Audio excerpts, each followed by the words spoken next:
Para mitra anu mulia wilujeng tepang dangu sareng acara matu dongeng enteng pang beberahmana.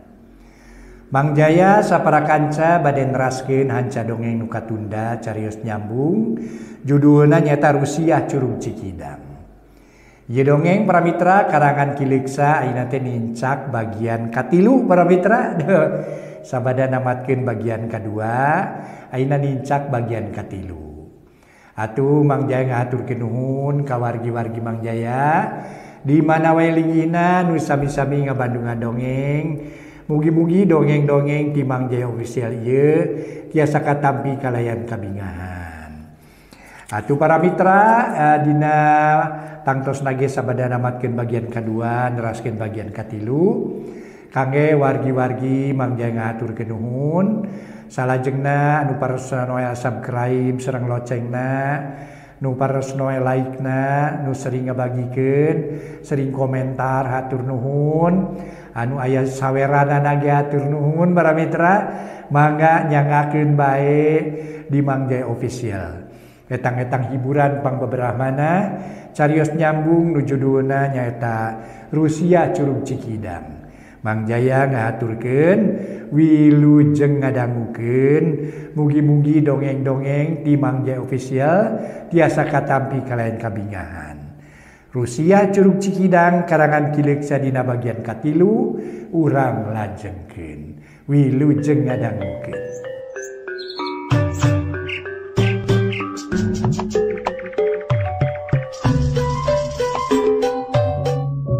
Para mitra kaum dangu, sami-sami ngabandungan di dongeng.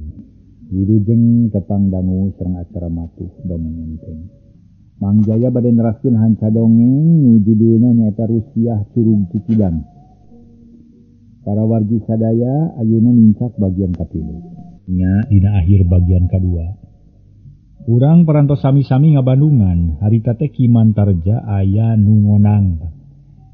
Ieu nu janten kakuatan kanggo Kimantarja geus pasti aya nu ngonang teh tangtu aya nu gembrang-gembrung. Mangga urang teraskeun hanca dongengna etang-etang hiburan pang beberahmana. Para mitra kaum dangu, barang keur ngahuleng kitu hawar-hawar kadenge. Aya sora gamelan meuni atra tetela lalaunan tapi asa deukeut kana ceuli. Puguh Kimantarja meuni ngajenghok. Tuluy turun kana golodog geus dina golodog turun deui kaburuan. Ceulina meuni rancung-rancung we ngadedengekeun sora gamelan. Beuki lila kadenge beuki jelas malah aya sora dalang nu ngahaleuang matakni. Oh, anu ngapoyang golek meureun. Tapi di mana nya? Ti wetan, ti kidul, ite di mana ite? Asa samar-samar kadengena teu pati jelas. Tapi yakin sora gamelan wayang keun sia disusul ku aing. Nah di mana nu keur hajat teh atuh? Tangtu tidinya nu ngirim onangan ka aing.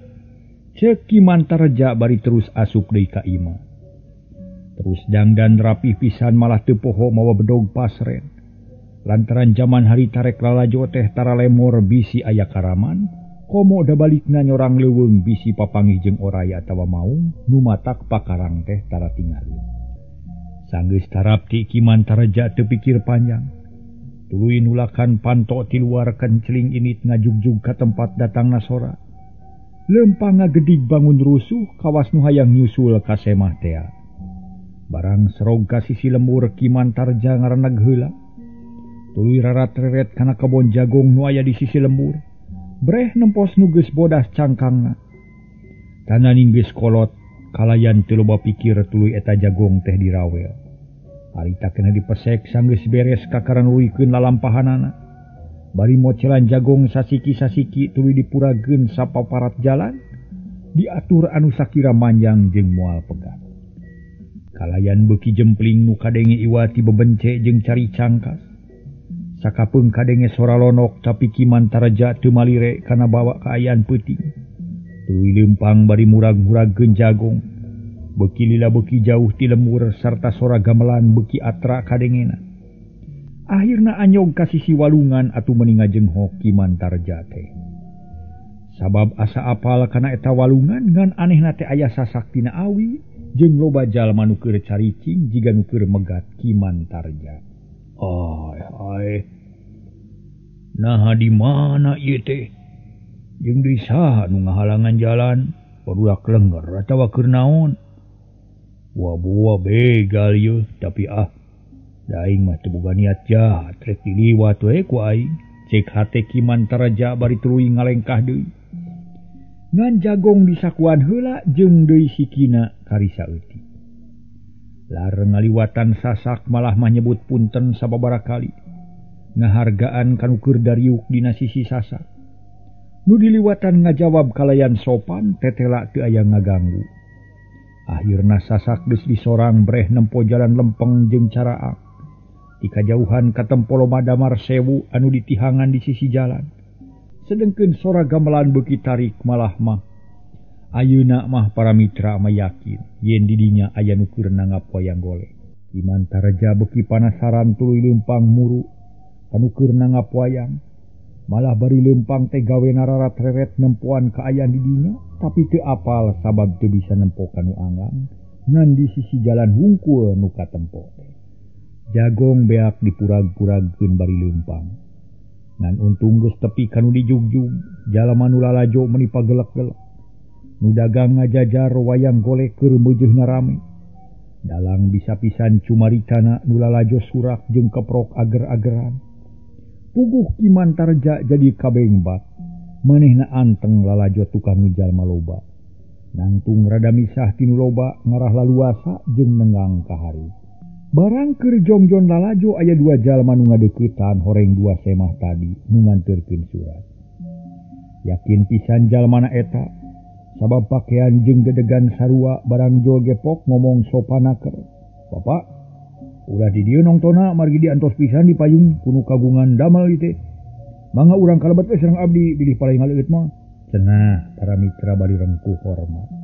Puguh Kimantarja ngajenghok sabab panona keur molohok kana wayang. Tuluy ngareret kanu duaan. Sate anjeun teh naha nu tadi datang ka imah kuring? Ceuk Kimantarja bari neuteu. Ngawaskeun beungeut anu duaan. Sumuhun malih mangatos lami ngantosan di dieu. Mangga atuh urang kalebet itu nu kagungan hajat parantos ngantos-ngantos ka salira. Ceuk eta jalma beuki wani tungtungna Kimantarja da. Ngantos-ngantos ka salira. Ceuk eta jalma beuki wani tungtungna Kimantarja dae. Tuluy saselendep ka tengah. Muru tempat para onangan anu ngajajar deukeut panggung wayang. Nu duaan pinter pisan laleumpangna dituturkeun ku Kimantarja. Akhirna tepi kanu dijugjug barang jol oge meuni geus loba anu ngabagiakeun. Siga nu geus ngarep-ngarep ka Kimantarja, malah aya hiji kolot anu ginding make baju hideung jeung calana coklat. Sirah dibengker ku lamak bodas pok nyarita bari ngajak sasalaman kanu kakara datang. Aturan urang Cibonteng. Nah telah teuing atuh. Kusim kuring diantos di siang keneh mangalinggi. Pokna jiga nu geus wawu. Gep ku Kimantarja ditampanan leungeunna pok ngajawab. Punten kulan kuring teh kakara meunang onangan bieu. Atuh kapaksa telah teuing dongkap teh da puguh teu terang ti angana atuh. Sawios telat sakedik mah. Malih sim kuring ngahaturkeun nuhun kana kasumpinganana. Mata kregreg sim kuring teh, cek pribumi. Bari gek diuk dina kursi kosong, malah gigireunana aya hiji deui. Eta mah siga nu meunang nyayagikeun keur Kimantarja. Dan nu sejen mah taya nu kosong kabeh ge eusian ku para onangan, sabada diuk kalayan tenang pok pribumi cumarik. Mangga sing kawas lingih we lah, sim kuring bade kalebet heula sakedap ieu. Seueur pisan nu kedah dilereskeun ieu teh. Kituna teh bari nangtung. Leos ningalkeun Kimantarja nu can kumpul pisan lelembutanana. Asa bingung jeung teu ngarti lantaran di dinya taya nu wawu. Tapi akhirna mah hatena teteg deui teu mikiran naon-naon. Lantaran resep ku wayang nu keur ramenaker.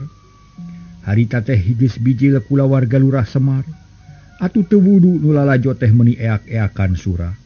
Di barungku keprok jeung suit, Kimantarja oge colohok bakat ku resep. Kawan tugas lila tara lalajo wayang da di lembur namah keur teu usum hiburan. Barang keur jongjon lalajo, Sor nunyuguhan menisabaki pinuh. Dahareun sagala aya jiga di kota barang jol oge geus kaambeus seungit mata kabita.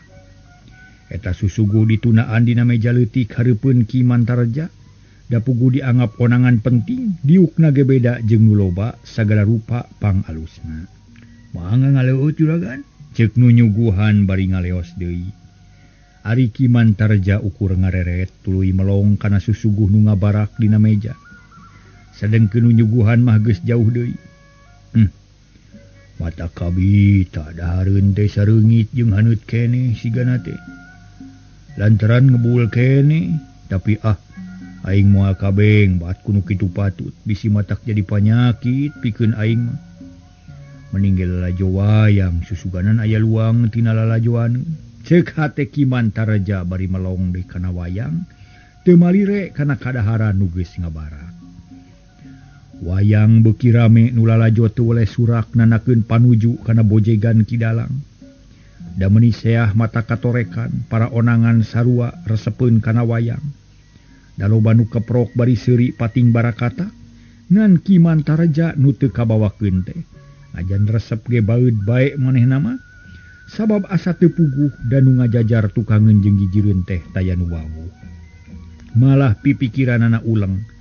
Dikira nu keur hajat hayang inget kan ngaranna tapi weleh teu kapikir da keukeuh henteu wabuh teh. Heran ieu tanah di mana atuh aing teh nya? Jeung lemur naon ngaranna ieu teh? Asa kakara ayeuna aing manggihan tempat nu kieu. Jeung naon sababna taya nu wawuh deui? Da aing teh teu lila leumpang ti imah teh ka dieu nu hartina teu jauh-jauh teuing. Tapi lemur naon ngaranna dan nu inget mah taya lemur nu deukeut ti lemur Cibonteng teh. Kabeh ge jarau jeung taya nu kieu patempatanana. Tapi moal kapalang rek dititenan ka hayangna nu boga hajat. Narek kumaha lamun aing geus aya di dieu. Ceuk hate Ki Mantareja bari luak lieu. Sabab beuki lila beuki panasaran. Hayang nyaho kana kaayaan di dinya. Wayang geus teu jadi perhatian sabab eleh ku rasa panasaran. Ngan Ki Mantareja rada keheuleun. Sabab pribumi nu tadi ngabagiakeun teh betaya datang deui estu plengles ciga nu ngantep. Hal ieu beuki matak panasaran lantaran asa teu umum jeung batur narima onangan teh. Barang rek nangtung hate Ki Mantareja ngajenghok. Lantaran beungeutna asa karasa nyiak asa panas. Nempo jalma dedeganana jeung rupana jiga mangkurip. Eta jalma jadi tukang goong. Diukna di pojok panggung panon jiga nunutan, tapi ari nakol goong nama bener. Teu matak silung jeung kana wirahma, puguh Ki Mantareja heran sirahna meuni cilegeug hayang sidik ka tukang goong. Heran naha jiga mangkurip. Bener eta teh mangkurip atawa ngan tetempuan aing bungkul. Naha manehna los-los ka dieu? Teu kaharti ieu da mangkurip mah keur gering di imahna. Malah maparna pan geringna oge. Ceuk hate Ki Mantareja bari mureleng ka tukang goong. Sabab beuki lila beuki sidik yen tukang goong teh sarimbag jeung mangkurip, tapi Ki Mantareja can kapangaruhan. Bisi salah tetempoan atau bisingan ukura jiga wungkul jeung deui lampu teu pati caang, bisi teu jelas. Tungtungna Ki Mantareja cengkat pok nyarita kanu gijireunana. Punten sakedap ayi. Upami nu kagungan hajat naroskeun mah sim kuring bade ka ditu heula sakedap margi aya peryogi. Oh mangga. Jawab nu diajak nyarita sopan pisan. Geus kitu mah tuluy Ki Mantareja muru ka tukangin panggung. Bakat ku hayang sidik kana rupana dabongan sarimbag jeung mangkurip. Kaayaan tetep ciga tadi nu lalajo saruka bunga. Sugemaeun dihibur ku wayang golek sabab lalakona rame sarta digarap ku dalang nu geus ahli. Puguh we matak nineung jeung tibelat. Mun meunang nawar mah hayang salilana aya hiburan jiga kitu, tapi Ki Mantareja geus sadar pipikiranana. Ayeuna boga rasa curiga geus teu pati percaya kana kaayaan di tempat onangan. Lantaran loba pisan nu beda jeung di lemur manehna. Sarta kaganggu pipikiranana ku nempo tukang goong teh, manehna terus we ngadeketan ka panggung hayang nempok tukang goong ti kadeketan. Tujuan Ki Mantarja lancar, tayan wani ngahalangan. Da memang tayan nyaho kana tujuanana jeung diraresepeun ku hiburan. Atuh jongjon Ki Mantarja teh teu lila geus tepi kanu dijugjug sarta geus aya tukangeun tukang goong. Tuluy melong lila pisan tetela beuki sidik. Dedegan jeung potongan awakna sarua jeung mangkurip ngan pakean nu beda. Yakin mangkurip nah betaya di dieu keur naon atuh manehna teh nya? Apaan di lemurna mata resep kana seni teu bisa euna beuh goong di panggung. Malah mah kana lalajo ge kurang karesep tapi naha ayeuna jadi tukang goong nu hade. Aing kudu nalungtik sing apik ieu bisi mangkurip kabawa ku sakaba-kaba. Ceuk Ki Mantarja dina hatena. Tuluy lempang kagijir alon naker tapi panon mah melong ka tukang goong hayang sidik pisan kana rupana. Reg eureun deui tuluy luak liuk neangan keur naek kana panggung. Dayang sidik pisan ka tukang goong. Lila-lila meunang jalan rada babari atuh terekel naek tuluy ngeteyep ka deukeut tukang goong. Satengah ngoronang sangkan teu ngaganggu ka panayaga. Kana yaga anu keur digarawe. Barang geus deukeut ka tukang goong tuluy eureun, panon melong ka jalma nu keur jongjon ngagoongan bari nunutan. Leungeun jiga nu leuleus tapi matak heran da nakol goong namah teu nyalahan. Teu salah, ieu teh mangkurip. Na kumaha mimitina atuh bet aya di dieu. Apaan keur gering mangkurip teh sarta keur kacidaripuhna. Sakapeung sok sasar jeung tara eling. Tapi nah ayeuna aya di dieu. Kaget aing mah asa teu kaharti kupikir. Teu kahontal ku akal. Kumaha nulunganana nya? Cing urang tanya. Ceuk Ki Mantarja bari ngadeuketan pisan.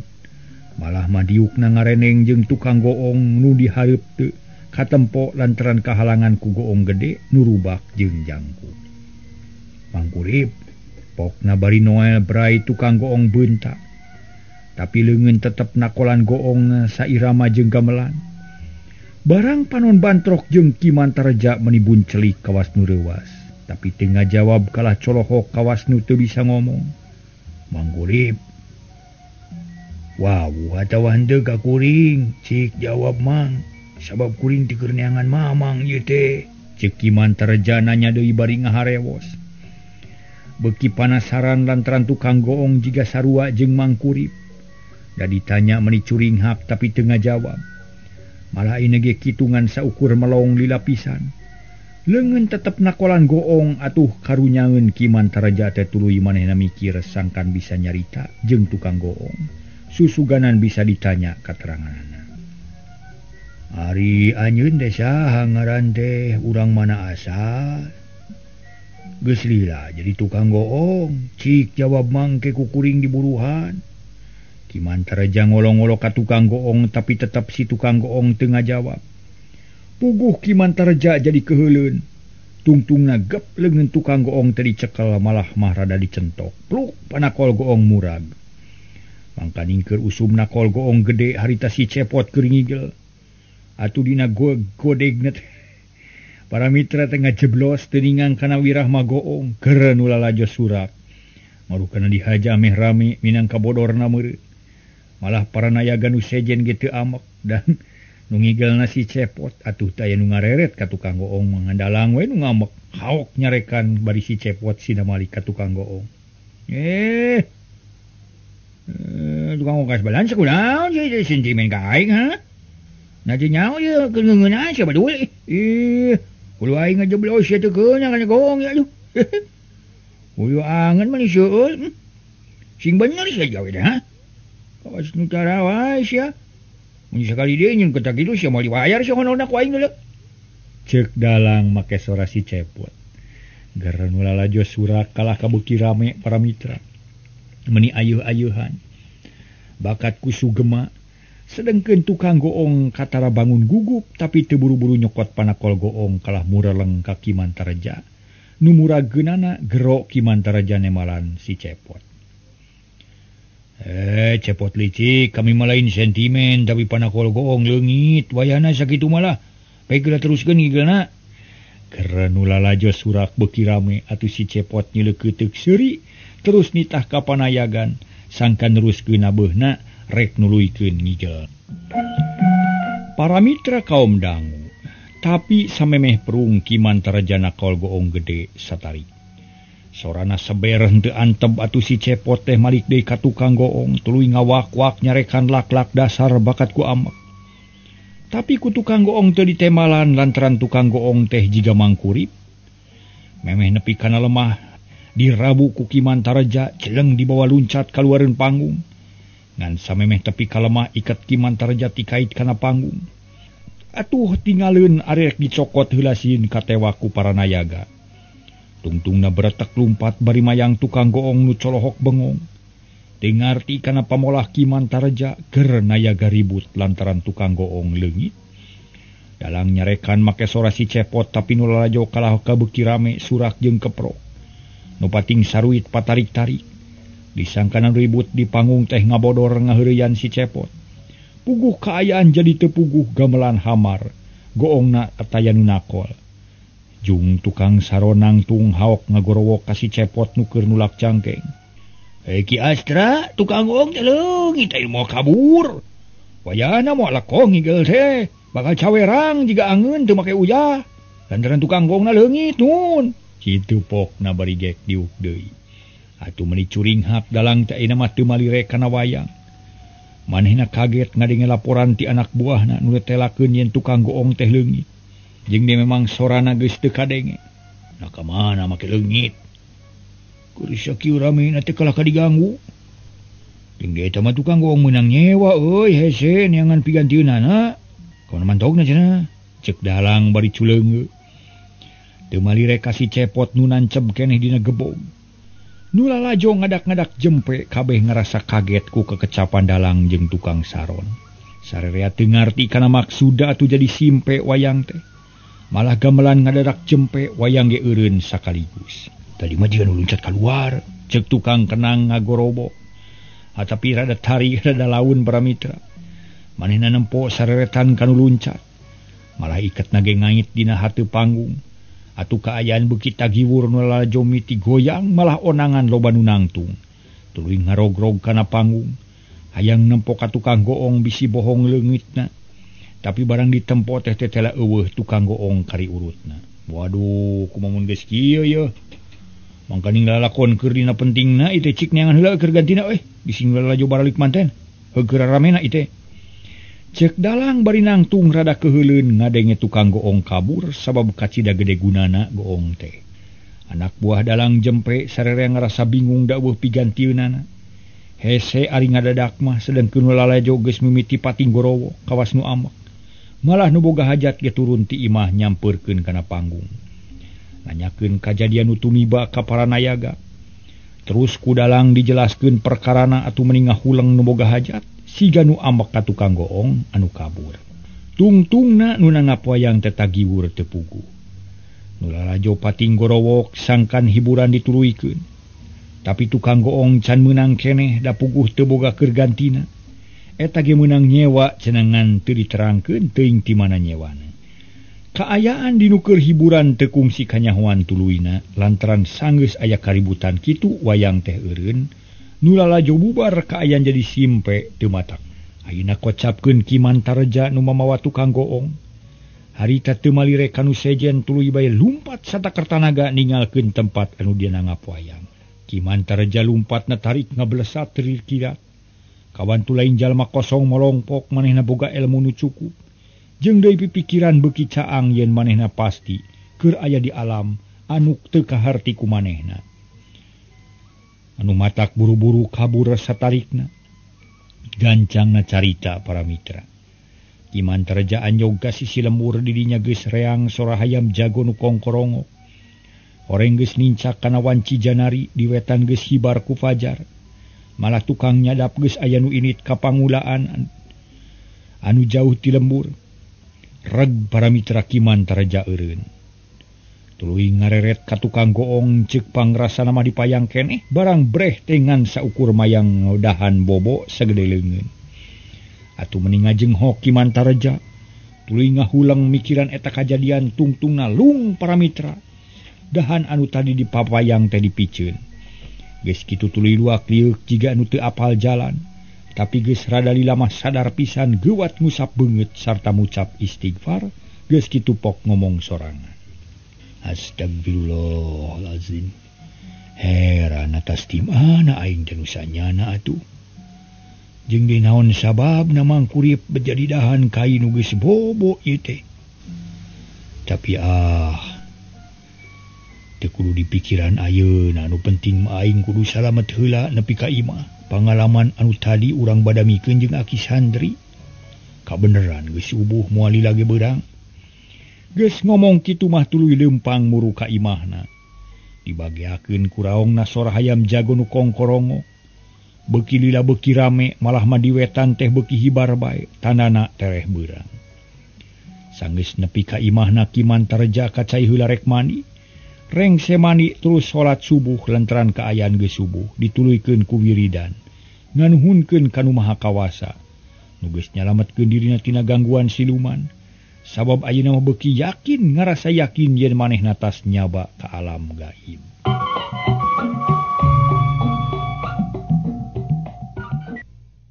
Ari bari wiridan mah para mitra teu karasa nyerelekna waktu teh. Nyaho-nyaho geus berai caang hayam geus kendik geus kencar ti paranye. Jalma-jalma geus harudang sarta geus reang ngaromong jeung tatanggana. Malah sora budak ceurik meuni ganeng. Terus Kimantaraja kaluar ti kamar gek diuk di tengah imah. Didinya geus nyampak cai kopi samuk jeung beuleum sampe meuni muyutuk mata kabita. Uya ka mana ma uya? Ceuk Kimantaraja ka anakna nu bungsu.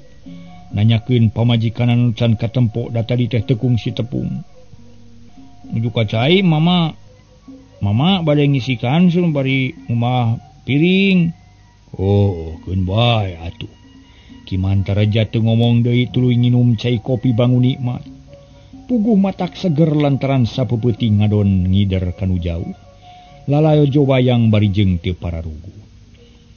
Di luar beuki caang di wetan beuki hibar panon poe tereh bijil. Malah manuk-manuk meuni recet di sarada ngabagiakeun sang surya nu bakal medal. Ari Kimantaraja jongjon ngadaharan beuleum sampe meuni ngalimed bakat ku nikmat. Sakapeung diselangkung nginum cai kopi panas. Sanggeus wareg ngopi jung nangtung tuluy samping sarung dilaan. Diganti ku calana komprang paranti beurang. Geus rengse ngoloyong ka dapur kasampak teh anakna nu tadi ditanya teh keur ngaburkeun jagong ka hayam jago. Ujang, lamun emak datang bejakeun nya bapa ka Aki Santri gitu. Ulah ngarep-ngarep teuing bisi balik narada beurangnya. Mangapa? Jawab budak bari ngaburkeun jagong meunang mocelan. Tuluy diparacokan ku hayam jago jeung hayam anakna bari silih bintih kawas nu sieun beakeun. Ari Kimantaraja ti loba catur tuluy ini trek muru ka imah Aki Santri. Salila di perjalanan pipikiran ingat bae kana pangalaman tadi. Nu yakin lain ngimpi sabab di rumah sasare. Dati kamari can sare pisan. Barang jol ka imah Aki Santri ditepas hareup geus nyampak Bah Jilun. Nu ngahaja nepungan Aki Santri kawas nu aya urusan penting. Da keur ngobrol daria naker komo basa kadatangan ku Kimantaraja mah siga nu bungah pisan sabab jalma nu jadi andalanana geus aya kadinya. Aturan geuning anjing keneh tos sumping, mangalingi. Bah Jilun ngeser diukna. Malah Aki Santri jiga nu gehgeran. Milungi sed kadeukeut tihang gek Kimantaraja diuk deukeut Bang Barung. Sila dina samak bari melong kana susuguh nu ngebul keneh, cai teh panas jeung bubuy-huy. Nuhun bah. Urang teh bisa ngariung di dieu ari Bah Jilun. Aya naon geuning meuni tanginas pisan? Waya kieu geus aya di imah Aki, ceuk Kimantaraja panasaran. Lantaran Bah Jilun jiga nu geus lila di dinyana. Puguh. Aya priyogi ka Aki, Nanging teh can dikedalkeun dan betul pisan. Mali mah bubu iwi ge teh can ditarimakeun, mangga atuh ngaleueut mengpeunhanit keneh. Raos geura anjing keneh mah, cek Bah Jilun bari ngeserkeun cai teh keur manehna. Tapi dihalangan ku Aki Santri. Dong eta mah keur Bah Jilun. Keun wae Ki Manta mah urang nyokot deui ka dapur. Sini nih, sini nyadiakeun. Cek Aki Santri bari tuluy nyalukan pamajikanana. Teu lila geus norojol bari ngajingjing poci nu dieusi ku cai ente. Sanggeus tepi cure nyicikeun cai kana batok nu geus herang, da teu boga gelas, aya ge cangkir beling geus songhe. Tah geuning aya. Mangga ngaleueut atuh, cek Bah Jilun. Nuhun Bah, keun lah salah sewe ngopinya. Da di imah tas nginum cai kopi deui. Ayeuna mah urang bada minu jelas Bah. Age Aki, sabab kuring boga oleh-oleh nu aneh ieu. Tapi samemeh ngaguar lalakon kuring hayang nyaho heula kana maksud Bah Jilun. Nah hayang naon pangna datang ka Aki teh? Atawa rek mere naon da eta dinas pisan ka tempona teh? Cek Ki Mantareja geus teu sabar hayang geura nyaho kana maksudna Bah Jilun. Bener apa? Sok ayeuna geura caritakeun pamaksudan teh narek naon pangna datang ka Aki. Asal leuwas pugu oge. Saur Aki Santri ngarekepkeun silana. Soca melong ka Bah Jilun. Ieu maksud teh Ki. Peuting tadi milu ngemitan deui di imah Mangkurip. Harita teh kira-kira jam 3 peuting Mangkurip gegerungan siga nu ripuh pisan. Bala nepi ka gulang-guling kawas nu keur sakarat. Atuh puguh nu araya teh meni gempeur. Da puguh teu bisa nulungan kanu keur gering teh. Tapi rek nyusulan ka Aki teu wani, da bisi matak ngaganggu. Kitu deui ka bumi Ki Mantareja teu wantun tos nguping wartos yen nuju nepi di kamar. Tak kumargi kitu, najan bari jeung gempeur ge kapaksa we sararea ngantep kanu gering. Ngan ukur digugulung ku pamajikanana we. Ngan sanggeus nincak wanci subuh, Mangkurip leler. Panyakitna tuluy sare meuni tibra nepi ka braina beurang. Jadi ayeuna ge jiga nama sare keneh. Teras we ditinggalkeun ku abdi. Nya teras ka dieu ka Aki ari priyogina mah teh sanes bade ngawartoskeun sareng munut pitulung. Kamu ngalonongan Mangkurip tabung sakitu Ki. Cek Bah Jilun nerangkeun pamaksudanana. Atuh meuni unggut-unggutan Aki Santri teh anjeunna rada bingung ngadangu kitu da teu bisa mutuskeun. Paingan atuh ku Aki ge karasa rada hariwang. Da puguh sabeuting jebut teu sare atuh. Ngan bae Aki teh teu meunang ilham naon-naon Aki mah. Moal bisa mere harapan bikeun Jangkurip. Tapi muga-muga we ku Ki Manta mah kapanggihnya. Nya kumaha atuh ieu teh? Aya laratan naon adawan teh? Aya laratanana? Tah kitu. Kaayaan Mangkurip tadi beuting teh cenah Ki Manta. Saur Aki Santri bari neuteup ka Ki Mantareja. Nu harita keur kerung mikiran caritaan Bah Jilun nu tetela matak ngabingungkeun pikeun Ki Mantareja. Sabab beuting tadi manggih pangalaman nu aneh nu tepung jeung Mangkurip teh. Nya nuhun atuh ari kitu mah Ki jadi kuring teh. Ku kuring kanyahoan kalayan yakin ngeunaan Mangkurip tapi keun bae ulah dipikiran. Ayeuna mah urang mikiran pangalaman kuring we heula sabab beuting tadi manggih nu aneh ieu teh. Ceuk Ki Mantareja bari ngarekepkeun silana. Memeh neruskeun caritaanana nginum heula saregot. Tah. Geuning geus aya kelemeng-kelemengna. Kumaha cenah tadi gimana? Aki Santri bungaheun. Ieu pangalaman kuring teh Ki. Derak-dak Ki Mantareja nyaritakeun pangalamanana. Di pedar kabeh ti mimiti aya semah nu duaan teh. Tug nepi ka danget harita. Pugu Aki Santri jeung Bah Jilun colohok bengong teu ngarti kana pangalaman Ki Mantareja. Kehidupan eta teh sanes ngimpi? Ceuk Aki Santri panasaran. Sumuhun ngimpen atuh bisa sanes teh asa aheng teuing. Bah Jilun sarua ngarasa kaget. Teu ngarti kana kajadian kitu. Yakin lain ngimpi. Sabab kuring can sare jeung deui ti saprak aya kajadian kitu can kungsi sare. Malah mati peuting kamari teu sare pisan. Jadi nuka alaman kukuring tadi TS tu karanapan dina alam sadar. Ngan sakapeng sok rada linglung jika kagoda kudu teu puguh. Taina kuring rek nanya ka Aki, nah kudu kumaha mun geus kieu ye. Naon kira-kira nu kudu dipilampah ku urang sanggeus aya nu kitu? Ki Mantarja neuteup ka Aki santri jempe sakedeung tiluanana malikir anu peuting tadi kajadian. Ari Aki santri muter uteukna pikeun ngaguar pangalaman Ki Mantarja. Disurupkeun jeung laporan tibah Jilun tetel aya hiji kajadian anu sarua mata kriwasna. Mun dikontakkeun mah lilik barat nyambungna listrik. Akhirna Aki santri nyokot hiji kaputusan. Ayeuna mah kieu we adunya tempat kajadian nu peuting urang yakinkeun. Na di mana aya hiburan teh? Urang can bisa nangtukeun sabab asa teu aya di lemur nu deukeut di dieu mah. Jeung deui teu kadenge nu dadanggapan lantaran keur teu usum ayeuna teh perkara mangkurip makeun we heula. Da teu kitu ge keur sare cenah nya teh sugan we pabebeurang nyari. Sarta sugan kaburu ku urang. Aki teh ayeuna mah panasaran hayang nyaho heula kana tempat kajadian peuting tadi. Pan teu kitu ge make tanah lain make jagong bari sakalian urang neangan iket nu tinggalin teh. Tah leres gitulah. Sim kuring disatuju, ayo urang susule ku tiluan. Sugan aya milik bisa terang kana jujutan nu sanyana, cek Bah Jilun meuni hareup deui. Manen hayang buru-buru nyaho kana kajadian nu kaalaman ku Ki Mantarja. Mung hanya kal waktosna kabujeng Seep.